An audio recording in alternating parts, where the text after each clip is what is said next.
I call this video Direct and Indirect Manifestation, but I'll warn you up front, there is much more packed into this video than the title reveals, so brace yourselves. I didn't mean for it to get out of hand. The content just sort of spread out as I went along, and when it was all said and done, I didn't know what to call it anymore. So I just went with the original title. But be prepared, because there's much more here than the title expresses.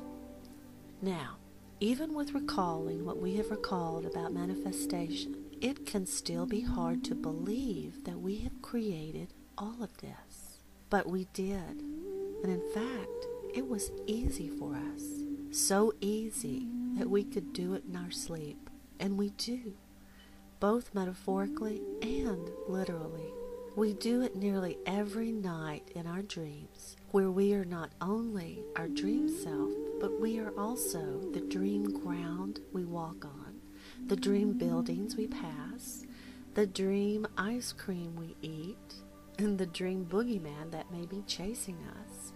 We create every last little bit of our dreams, don't we?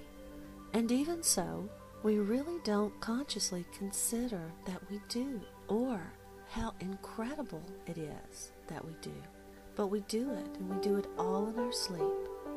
And since each and every one of us have created these dream worlds while we sleep, why do we find it so incredible to believe that we are doing a very similar thing when we're awake? Because we create. That's what we do, consciously and unconsciously, directly and indirectly. It's not hard to identify what we manifest consciously and intentionally. These are things like the promotion at work, or winning the race, or buying that car. These are specific things we decided that we wanted in our lives, and we instinctively set out to try and get them. And we know we're trying to get them, so we aren't surprised if they show up. But what about the things that appear in our lives that we aren't consciously aware that we are manifesting?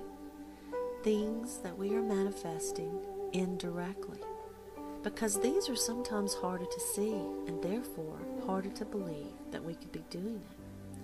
But you are. You may look around and wonder, did I manifest this tree into my world?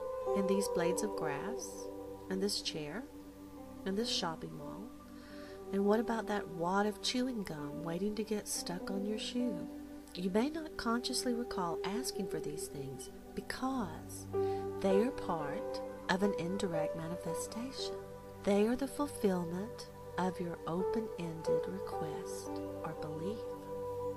And that's how they gain admission to your world. These little things might be described as part of a package or part of a default setting of experiences that you call forward with no specific outcome in mind. They may be part of something as large as your belief in what you consider to be your world, which might utilize the trees and the grass and the chairs and the shopping malls to fulfill your belief. Or they could be as tiny as the open-ended but hidden fear that you might spoil your new shoes somehow, and as a result, you accidentally step in that gum. Now, if you try to look at each of these things independently, you couldn't see where you created them. But if you look at the whole picture, you can see where they are part of a package, part of fulfilling your open-ended unconscious belief or expectation. Do you see?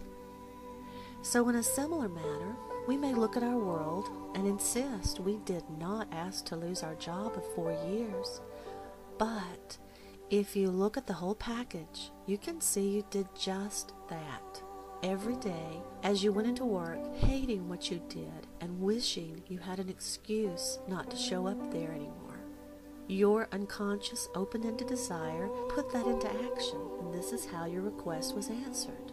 By losing your job, you fulfilled your desire to not have to go back to a place you didn't want to be at anymore.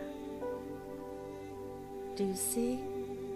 And this is how things can manifest indirectly. And no, we didn't specifically ask for them. So they can be harder to see.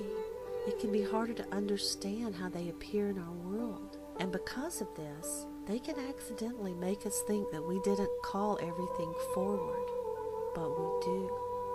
And I hope this explanation can help you begin to see how even though you didn't specifically ask for this or that, you did indeed call it forward indirectly. Here's another good example. And by the way, you may want to get your torches ready. You may insist that you did not ask for high blood pressure to develop, but you did just that when you accepted a belief. What belief? The one that your family genetics and eating habits create your reality, your health.